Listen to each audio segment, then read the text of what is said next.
Hello and welcome to the Accessibility in Gaming podcast, the podcast about the accessibility, successes, and setbacks of all things gaming. I'm your host, Chelby Farley, also known as the Blind Gaymer.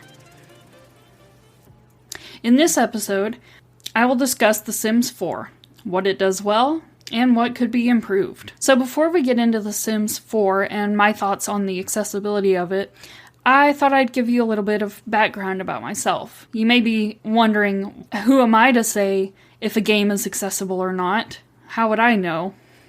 And that is a very good question. Well, I am legally blind. I have been since I was born.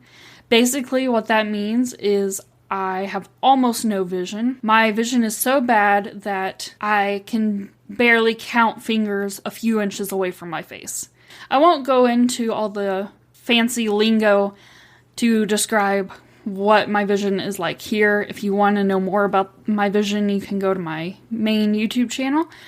But I can see shapes and some color. I'm partially colorblind, but I can see some color. I can't see much detail. If I am trying to read something, I have to be extremely close to the point that it looks like I am smelling whatever I'm reading. So if I am reading a textbook, then my nose is touching the paper, basically. And if I'm looking at my computer screen, which is more so what I do these days, I end up with nose prints on my computer screen because I have to get so close to see what I'm doing. So I have a video showing roughly what my vision is like. I will leave that in the show notes for anyone that's interested.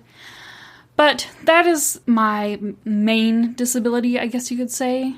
I also have depression and anxiety, which you may not necessarily think would be a topic related to gaming, but it very well can be, and I plan on touching on that in future episodes. I have other medical conditions, but they don't really affect my ability to play games like my blindness and my mental health conditions do. So I won't go into a whole speech about that. But now that you know a little bit more about me, let's go ahead and jump right into The Sims 4. So for those of you who don't know, The Sims 4 is a life simulation game where you create characters known as Sims and live out their day-to-day lives.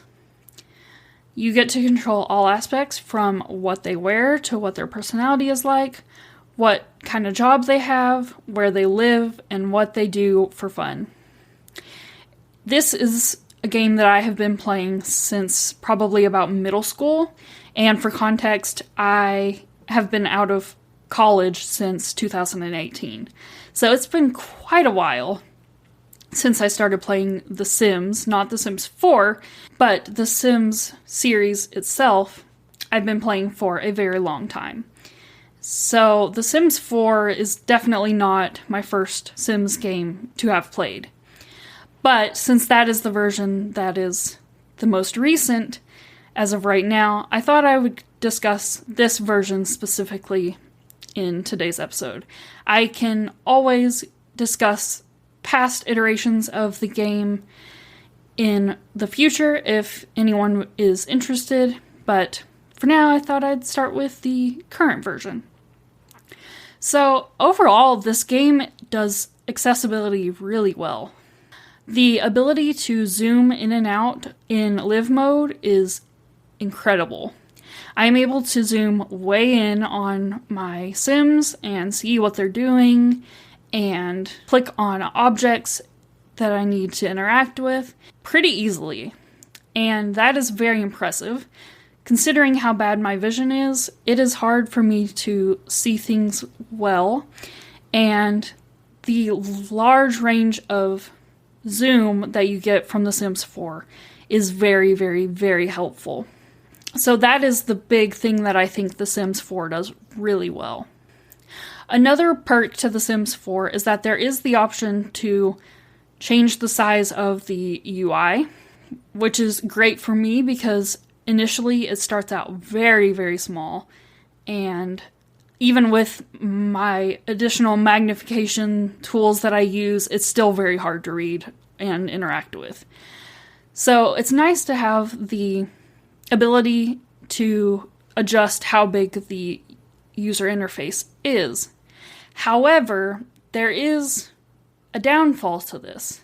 The game gives us a very long slider range for adjusting the size. However, there is only a very small section of that range that is actually usable. What I mean by this is if you set your user interface to be on the larger end of the slider, then things get cut off. So, yes, the game has the option to make things extremely large, and that is amazing. But if you make it that large, then you lose functionality. You can't press certain buttons, you can't read all of the text for another reason, because now it's cut off. So even though you can see better to make out the text, it's cut off, so you can't tell what it says anyway. So it's nice that the option is there, because I am able to adjust it to where it's larger, but still doesn't cut anything off, or at least not anything extremely important. But I would love to be able to use the rest of the slider to make it larger, where I can actually see things easier, because even with the user interface adjusted to where I have it now, it is still extremely hard to see.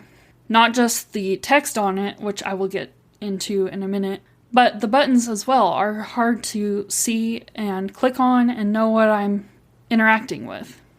So I would love to be able to utilize the rest of the slider and make it as large as I need it to, and as large as it's capable of going. It just needs to be integrated better. Speaking of text size, that is by far my biggest complaint about accessibility in The Sims 4. I absolutely love the game. It's been one of my favorites for many years, but I miss out on a lot of information because I can't read the notifications, and if an option menu pops up where I am given two choices and have to decide what my sim is going to do, I have no idea what any of that says. So I usually end up playing eeny, meeny, miny, mo, and just going, okay, which top or bottom, which one do I want to go with, because I don't know what it says. It's just way too small. Even with the UI adjusted to where it's larger, it's a little bit easier to read, but it's very difficult still, and causes a lot of eye strain and headaches, which I get multiple times a day as is, and I don't want a video game to add to that so much that I don't end up playing it, because I feel like I would play The Sims a lot more, but it causes so much strain on my eyes because I'm trying to see what the text is saying and whatnot. This is not just an issue with notifications, but also with the buttons to interact with objects. Whenever I go to, say, cook a meal, for example, I can tell when I'm clicking on the stove, but once I click on the stove, I can't really tell what the options are. And then if I do somehow manage to click on the right button, then I still have to figure out which recipe I want to make and which one is the right recipe that I want to make. And it's just very difficult to do whenever I can't see the text. So that is by far my biggest gripe with accessibility in The Sims. But I don't want to just sit here and complain about that. I have a couple of possible solutions for this that I think would be extremely beneficial if they could be implemented. I am not a game developer. I am sure these things are probably complex to add, but things that I would really appreciate being added in relation to text size is either better options for adjusting the font size, not even necessarily the user interface at this point, just the size of the font itself to where I can make it bigger and easier for me to read. Another option would be to have text-to-speech. This, I think, would be amazing. By far, this is what I would love to see in the game as an option. Obviously not on by default, but as an option for people who need it. So basically what I mean by text-to-speech, if you don't have an idea already, would be anytime, say, a notification pops up, it is read out loud. A prime example of when this would be beneficial is if there's a fire. Because there's been times where I'm playing The Sims and I'm off with another Sim doing something, and there's a fire somewhere else. And I get the notification in the corner, but I have no idea, because I can't read it, that there's a fire going on. So if there was text-to-speech, then the game would verbally announce that there is a fire. So that is what I would love to see, but again, I'm sure that's very difficult to add, but that's just something I would love to have in the game. The second area that I feel could be improved as far as accessibility in The Sims 4 is concerned would be text-to-background contrast. Many times in The Sims 4, I've noticed that there will be light-colored text on a fairly light background. So even if the text is large enough to where I could read it, I still can't read it very well because the colors are too similar. So I can't make out what the words are, even though they're large enough for me to read it. An easy fix for this would just be to change either the text color or the background color. Black on white is a good one. White on black is also another good option. Basically just a text color and a background color that stand out from each other and make it very clear what is text and what is the background. Because that is something that's hard. For example, in the notifications on The Sims 4, the white text on what I believe is a light blue background is hard for me to tell because while, yes, you may think white and blue are very different colors, they're both pretty light, and that's what makes it difficult to read. So I would love to see some high contrast options made available in The Sims 4. Not just one set high contrast mode, because not all visually impaired people prefer the same colors for high contrast, but a variety of high contrast options for a variety of people. I feel like this is something that would be more realistic to add than, say, text-to-speech in the game, but it's something that I wish games would implement because it's something that I feel like a lot of sighted people don't necessarily think about, but it would really make things easier for visually impaired people, or at least myself as a visually impaired person, if the text and the background were more distinct and different from each other.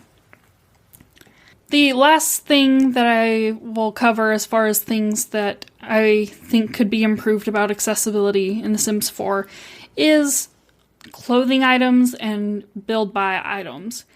As a visually impaired person, not only can I not hear all the funniness that the sim gurus put into the descriptions, but I don't know what the things look like. I would love to get into building or creating sims in more detail, but I can't see well enough to know what a shirt looks like that I'm clicking on. Or am I putting a couch that looks like I found it off the streets in my living room, or am I putting a high-end luxury couch in my living room? Like, I have no idea what things look like. So I think it would be so awesome if there was a way to put what is called alt text for each of the create a sim items and the build buy items. alt text is basically hidden text linked to a specific image that you wouldn't normally see just by looking at the picture. A sighted person can see alt text by hovering their mouse over a picture. If there is alt text written, it'll show up as a small text box next to the mouse cursor. But the reason alt text is so great is for blind and visually impaired people, the alt text acts as a written description of whatever the picture is. So the way I envision this being used in The Sims 4, say I had a black shirt with a rainbow on it, I would have hidden text that sighted players wouldn't necessarily see that would say black shirt with large rainbow on the front. Just something brief that describes what the clothing item is.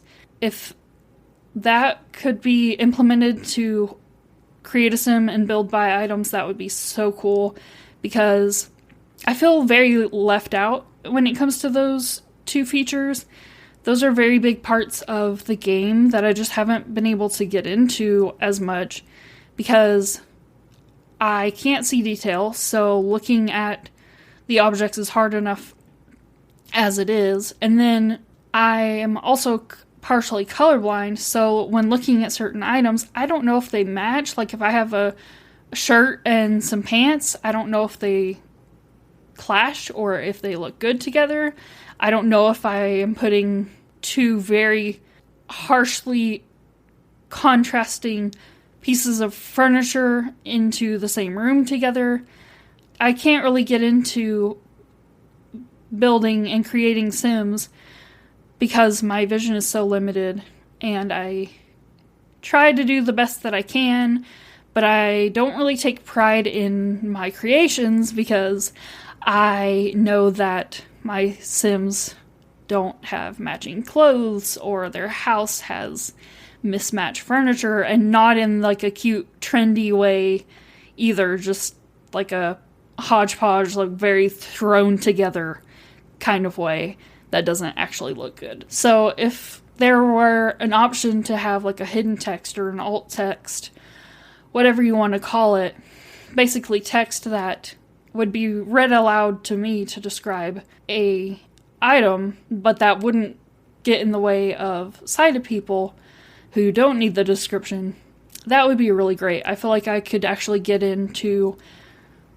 more of the game if this was available, because then I would be able to know what I'm choosing and take more pride in what I'm creating. But those are just some of the things that I think could be improved in The Sims 4, like the font being too small and the contrast not being very good and not being able to tell what build and buy and create a sim objects look like.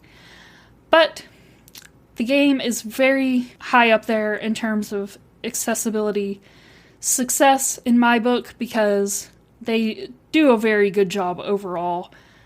If I'm able to play it with as little vision as I have and not have that many issues, I would say it's pretty accessible, because it is hard for me to find a game that is accessible enough for me to actually play it and enjoy it. And The Sims definitely does that. Does it have its setbacks? Yes. I wish I could read the notifications and be able to tell what I'm clicking on easier. Sure, but overall, I love the game. It's a great game. If you are visually impaired and are looking into The Sims 4, I definitely recommend it. And if you have any questions, you can always contact me on my many social media platforms that will be linked in the show notes. And I would be happy to answer any questions about whether or not the game is accessible for your specific needs. So just shoot me a message and I will do my best to answer any questions that you may have. Thank you so much for tuning in to this episode of the Accessibility in Gaming podcast. Check out the other two episodes that were also released today that discuss Tetris Effect Connected and Phasmophobia. And check back next week to hear what I have to say about Fall Guys. If there is a game that you would like me to cover in a future episode, send a message to accessibilityandgaming@gmail.com or contact me on social media at Chelby Farley, CHELBY FARLEY, or The Blind Gaymer, THEBLIND GAYMER. You can find me on pretty much every social media platform by both of those two names.